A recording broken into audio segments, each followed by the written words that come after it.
박상구 금호아시아나그룹 회장이 조금 전 광화문 사옥에서 기내식 대란에 대한 입장을 밝혔습니다. 네, 비판 여론에 어떤 영향을 미칠지 주목되는데요. 자세한 내용은 최진영 변호사와 자세히 짚어보겠습니다. 어서 오십시오. 네, 안녕하십니까? 예.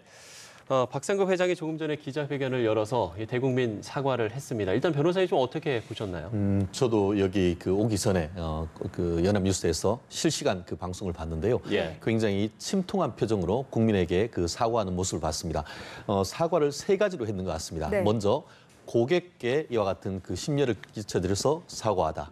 그리고 또 이런 문제로 인해서 이 아시아나 항공의 임직원들에 대해서도 미안하다. 더불어서 최근에 이 사태가 벌어진 이후에 협력업체 사장이 극단적 선택을 했는데 그 유족들에게 사과했는 이런 사과를 얘기를 했는데 물론 이 기업 자체에 대한 총수로서 회장이다 보니까 그와 같은 총론적 측면에 있어서의 사과는 했습니다만 네. 구체적인 강론으로서의 대책에 대해서는 좀 그 도덕적 책임을 진다든가 만전을 기하겠다라는 그런 식으로 해서 좀 두루뭉술하게 그 어떤 그 언급을 했는데 중요한 것은 앞으로 구체적으로 어떤 그 사과에 따르는 대책을 그 마련할지 아마 국민들과 어떤 임직원들은 그 부분을 보고 있지 않은가 싶습니다. 네, 예. 구체적인 강론 부분에서 아쉬움이 있었다라고 지적을 그렇습니다. 하셨는데 그렇다면 비판 여론에는 어떤 영향을 미칠 것으로 보십니까? 그렇습니다. 실제 지금 지난주 같은 경우에는 이 김수천 아시아나 사장 같은 경우에 이 내부 전산망을 통해서 사과를 했고 네. 그리고 그동안에 있었던 경위에 대해서도 소상히 밝혔습니다. 그렇지만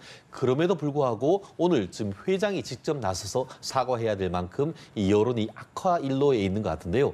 말씀드렸듯이 이 서비스 업체 같은 경우에는 신뢰가 굉장히 중요하지 않습니까? 네. 더불어서 국내뿐만 아니고 국제선을 타는 우리 국외의 외국인들한테 같이 미치는 기업의 이미지가 굉장히 중요한 것 같은데 결국 이 부분에 신속하게 그 대응을 해서 이와 같은 그 이른바 노밀 사태가 그 발생하는 것을 최대한 빨리 어떻게 해결하는 것이 일차적으로 중요한데 오늘 그 김수천 사장이나 아니면은 그 박상구 회장 같은 경우에는 늦어도 이번 주말까지는 이 사태를 정상화시키겠다라고 네. 했는데 그 약속을 지키는 것이 제일 먼저 중요하겠죠. 그렇지만 그것보다 더 중요한 것이 그와 같은 것을 한 이후에 재발되지 않도록 이 원인을 확실하게 밝힌 다음에 재발 방지 대책을 해서 이 최대한 빠른 시간 내에 고객과 국내 고객뿐만 아니고 해외 고객에까지도 어떤 이 신뢰성을 높일 수 있는 방안, 정말 그러한 방안이 일어나지 않는다고 하면은 아시아나 항공이 정말 수십 년 동안 쌓은 그 이미지가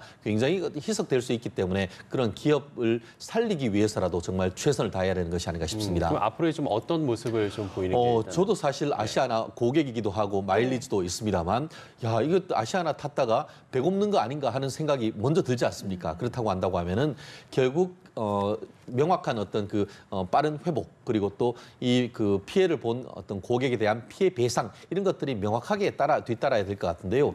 오늘 아까 그 기자들의 질문에 대해서 그 박상구 회장 같은 경우에 지금 최근에 한 10,000원짜리 그 식사 쿠폰과 한 30-40불 되는 이 기내 물품 판매에 대한 쿠폰을 주는 식으로 해서 지금 무마를 하려고 하는데 그것을 가지고 하니까 또 어떻게 보면 기내 판매 대란이 이루어지는 한마디로 사고가 사고를 계속 이어가는 그런 꼬리 어떤 악순환의 고리를 자를 수 있는 어떤 특단의 대책을 필요하지 않을까 싶은데요.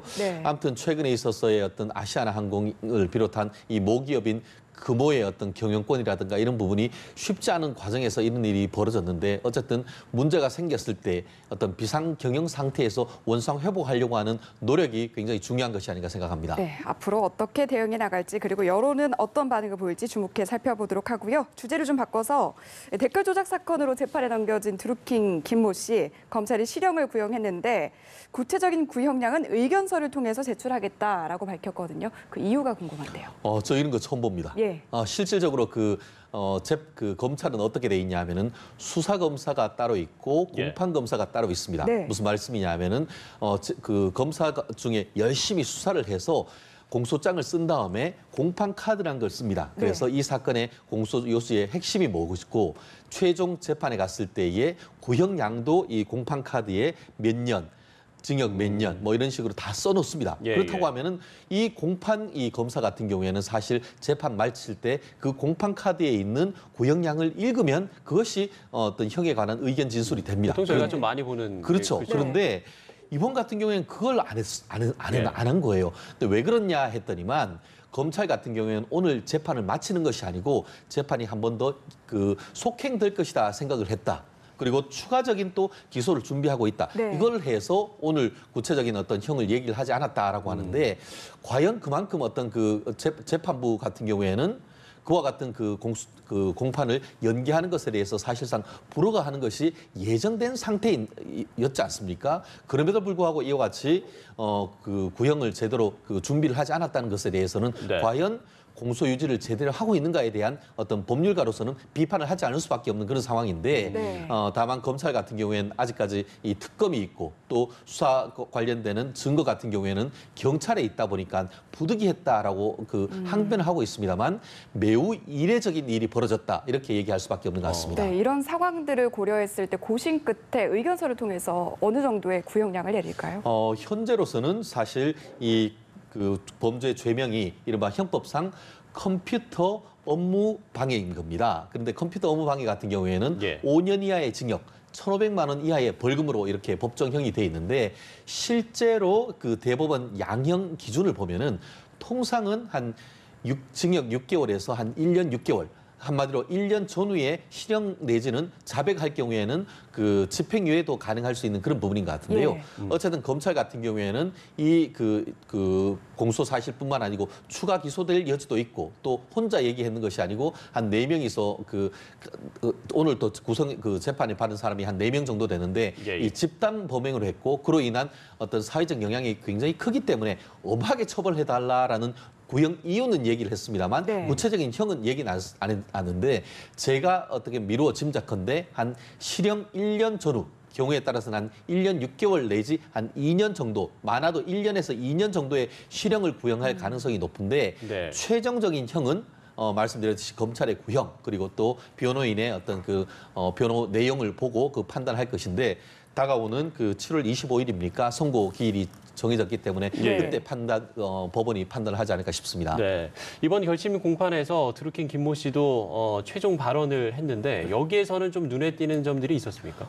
그렇습니다. 기본적으로 지난 첫 재판 때 모두 다 공소 사실에 대해서 자백을 한다라고 얘기했고 반성을 한다라고 돼 있습니다. 예. 하지만 거기 약간 사족을 달았습니다. 네. 한마디로 공소 사실관계, 팩트에 대해서는 내가 다 인정을 한다. 하지만 법리적인 측면에서는 다툼의 여지가 있다. 무슨 말이냐 하면은 컴퓨터 업무 방해를 해서 이 특정 포털의 어떤 이 댓글과 관련되는 업무를 방해했다라고 하지만 예. 오히려 우리 본인들이 이제 그 500개의 어떤 그 기사에 대해서 한 184만 개의 이 공감, 비공감을 누름으로 인해서 오히려 이 포털의 광고 수익이 늘었지 않느냐. 오히려 업무 방해가 된 것이 아니고 이 그 피해자가 오히려 이익을 봤다. 그렇다고 하면은 내가 무슨 컴퓨터 업무를 방해를 했느냐. 이런 식으로 해서 사실은 인정하면서도 법리는 다투는 이런 부분이 있기 때문에 예, 예. 과연 이것을 제가 법조인으로 봤을 때 이것을 네. 자백으로 볼 수 있느냐. 오히려 부인을 하는 것이 아니냐 이런 논란이 있을 수 있기 때문에 최초의 그 첫 재판 기일에서 자백하고 빨리 선고해달라고 했지만 사실상 재판부에 숙제를 남겼는 그런 결과가 되어서 과연 다가오는 그 1심 판결 기일에 자백했다고 해서 유죄로 할 것인지 아니면은 예. 사실관계는 인정하지만 법리적인 다툼이 여지가 있다고 해서 일부 무죄가 선고될지 이 부분에 있어서는 추후에도 아마 이 드루킹의 변호인으로서는 법리적인 부분을 다투는 의견서를 추가적으로 제출할 가능성이 있지 않을까 봅니다. 네, 앞서서 1심 선고기일 25일을 언급하셨는데 넉넉히 늦춰 잡은 이유도 좀 구체적으로 설명 부탁드릴게요. 그렇습니다. 말씀드렸듯이 오늘 검찰에서 구형을 하진 않았습니다. 예. 그러면서 의견서를 내면서 뭐라고 했냐면은 추가적으로 재판에 넘길 사건이 있다. 기소를 할 수 그렇게 해서 네. 법원에서도 오늘 그 재판을 마치는 것은 어쩔 수가 없다. 하지만 네. 검찰에서 만약에 추가 기소를 한다고 하면은 그때 재판을 다시 한번 재개하는 이른바 변론 재개하는 것을 고려해 볼 수는 있다라고 해서 원칙적으로는 다가오는 7월 25일 날 재판의 판결 1심 선고가 될 수가 있지만 예. 만에 하나 특검이외에 검찰이 추가적으로 재판에 범죄에 기소를 한다고 하면은 경우에 따라서는 이른바 변론 재개를 통해서 예. 그때 선고되지 않고 오히려 8월 달로 넘어갈 가능성도 아직 약간은 남아 있다 이렇게 보는 것 같습니다. 예, 만약에 이 김모 씨가 석방이 된다면 지금 특검 입장에서는 상당히 난처해지는 상황인 거 아닙니까?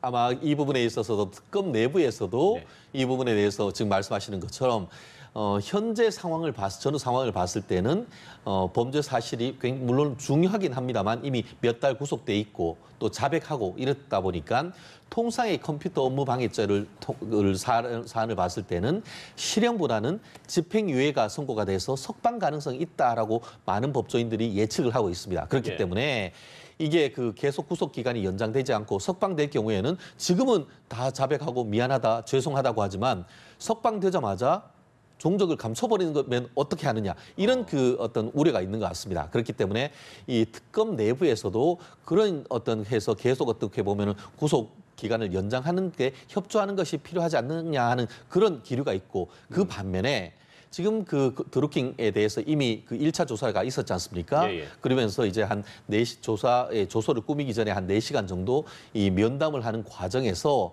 이 후문을 들어보면은 드루킹이 특검 수사에 적극적으로 협조하겠다라는 네. 그런 의견을 비췄다라고 한다고 하면은 특검으로서는 어쨌든 계속 구속을 해서 부자연스러운 것보다는 오히려 석방을 해주고 오히려 드루킹 이면에 있는 현재의 살아있는 권력에 대해서 실질적으로 드루킹의 댓글을 하고 있는 배후를 잡는 것이 오히려 더 이 특검의 성과를 내는 것이 합당하지 않느냐 하는 그런 나름대로의 어떤 수사 전략의 일환으로서 드루킹은 석방해서 자유롭게 하면서 그 드루킹의 협조를 노려서 이면에 있는 한마디로 몸통에 대한 수사에 대해서 집중하겠다는 나름대로의 적어도 현재까지의 그 숨겨진 그 이 특검의 의도는 그와 같은 것이 아닌가 좀 미뤄 짐작할 수 있는 것 같습니다. 예. 수사 전략을 두고 특검의 고민도 깊을 것 같고요. 이번에는 주제를 좀 바꿔서 경찰이 몰카 영상 유포 같은 불법 촬영물 범죄를 사이버 테러에 버금가는 사안으로 취급하기로 했는데 구체적으로 어떤 내용이고 어떤 내용이 좀 그렇습니다. 바뀌는 아마 그 배경이 굉장히 중요할 것 같습니다. 예. 아시다시피 최근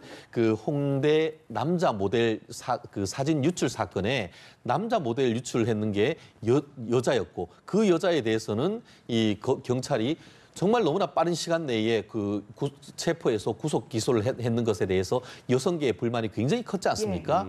그리고 더불어서 최근에 이 몰카 범죄가 최근에 있어서 급증하는 그런 어떤 사회적 현상을 보이는 그 부분에 있어서 이 확실한 이 그 경찰이 단속이 필요하다는 그런 배경이 있었던 것 같습니다. 예. 그러다 보니까 단순히 이 사이버 이 성범죄 수사대 인력만으로는 부족하다.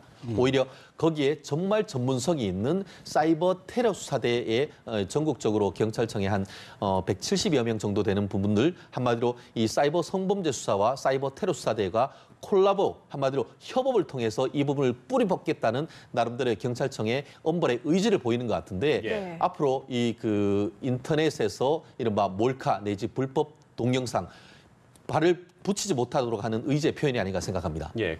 그런데 그동안 사실 인터넷에서 그러니까 해외 기반의 어떤 불법 사이트 같은 경우에는 이게 단속의 사각지대였지 않습니까? 그럼 이 부분에 대해서도 수사가 좀 함께 이루어져야 될 것 같은데. 그렇습니다. 네. 대책이 나오는 것 같습니다. 예. 실효성이 있을지 아직은 잘 모르겠는데요. 예, 예. 한마디로 해외 수사기관과의 공조를 강화하겠다라는 취지인 것 같은데 특히 그 이 공조를 위해서 미국 국토안보부 산하의 사이버 수사청과의 어떤 그 협력을 통해서 네. 특히 요즘 최근에 보면은 미국의 이 웹하드 내지 클라우드의 이런 부분을 계속 그 호스팅을 했는 부분이 있는데 미국의 이와 같은 그 공조를 통해서 그 부분에 대한 하드디스크 이런 부분에 대한 삭제 이런 부분을 계속하고 있는데요. 실제 최근에 이제 그 여성가족부라든가 시민단체와 그 제보에 따르면은 해외 음란 사이트가 한 860곳이나 된다고 합니다. 네. 그 부분은 국내에 있어서는 벌써 다 이 부분은 해제가 됐을 텐데 대부분 해외에 있다 보니까 이 부분이 일망타진되지 않았던 그런 부분이 있는데 특히 미국에 있는 이 그 수사청과 협조가 될 경우에는 보다 그 어떻게 보면 실효성 있는 어떤 그 단속에 대해서 발본색원적인 어떤 그 단속이 될 가능성이 있는데 최근 우리나라 같은 경우에는 다가오는 8월 달에 이 아동 그 음란물과 관련되는 국제 회의가 있나 봅니다. 예. 거기에서 해외의 다양한 나라들이 올 때에 그때의 그 다른 각국들과도 협력을 통해서 이와 같은 그 미국뿐만 아니고 다른 나라에 있는 그 어떤 그 그 아동 동영상 같은 경우에는 글로벌한 문제 아닙니까? 네. 그런 부분을 협조를 하려고 하는데 거기에서 좀 좋은 성과가 있기를 저도 개인적으로 기대를 합니다. 네, 상황이 심각한 만큼 문재인 대통령도 몰카 범죄 가해자에 대한 강력한 불이익을 강조했고 경찰도 수사력을 강화할 예정인데 앞으로 어떤 변화가 예상됩니까? 말씀드렸듯이 이 엄한 처벌도 필요합니다. 실제 그 예전보다는 이 몰카 범죄 굉장히 그 예전보다 처벌 수위가 높은데 예. 그리고 또 형평성 있는 처벌도 필요한 것 같죠. 지금 여성계에서 최근에는 그 홍대 성범죄와 그 이 사건 사진 누출 사건과 관련해서 남성만 빨리 하는 것이 아니냐 해서 처음에는 몇천 명만 모였다가 최근에는 10,000명, 20,000명 이 굉장히 여성들이 이 부분에 대해서 분개를 하고 있는데 그와 같이 분명히 신고를 했음에도 불구하고 제대로 어떻게 보면은 처리가 안 됐었는데 네.